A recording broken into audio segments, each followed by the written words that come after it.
ওম নমঃ ভগবতে শ্রী বাসুদেবায় নমঃ। জয় জগন্নাথ।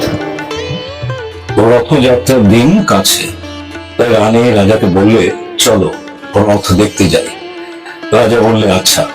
ঘোড়া শাল থেকে ঘোড়া বেরোলো, হাতি শাল থেকে হাতি, ময়ূরপঙ্খী যায় সারে সারে, বল্লম হাতে সারে সারে যায় সিপাহী শান্তি। দাস দাসী দলে দলে পিছে পিছে চলল। কেবল বাকি রইল একজন, রাজবাড়ির ঝাঁটার কাছে করিয়ে আনা তার কাজ। সর্দার এসে দয়া করে তাকে বললে, ওরে তুই যাবি তো আয়। সে হাত জোর করে বললে, আমার যাওয়া ঘটবে না। রাজার কানে কথাটা উঠল, সবাই সঙ্গে যায়, কেবল দুঃখীটা যায় না।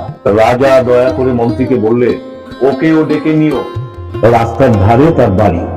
হাতি যখন সেখানে পৌঁছলো, মন্ত্রী তাকে ডেকে বললে, ওরে দুঃখী, ঠাকুর দেখবি চল। সে হাত জোর করে বললে, কত চলবো? ঠাকুরের দুয়ার পর্যন্ত পৌঁছই এমন সাধ্য কি আমার আছে? মন্ত্রী বললে, ভয় কি রে তোর? রাজার সঙ্গে চলবি। সে বললে, সর্বনাশ, রাজার পথ কি আমার পথ? মন্ত্রী বললে, তবে উপায়? তোর ভাগ্যে কি রথযাত্রা দেখা ঘটবে না? সে বললে, ঘটবে বই কি, ঠাকুর তো রথে করেই আমার দুয়ারে আসে। মন্ত্রী হেসে বলল, তোর দুয়ারে রথের চিহ্ন কই? দুঃখী বললে, তার রথের চিহ্ন পড়ে না। মন্ত্রী বললে, কেন বলতো? দুঃখী বললে, তিনি যে আসেন পুষ্পক রথে। মন্ত্রী বললে, কই রে সেই রথ? দুঃখী দেখিয়ে দিলে, তার দুয়ারের দুপাশে দুটি সূর্যমুখী ফুটে আছে।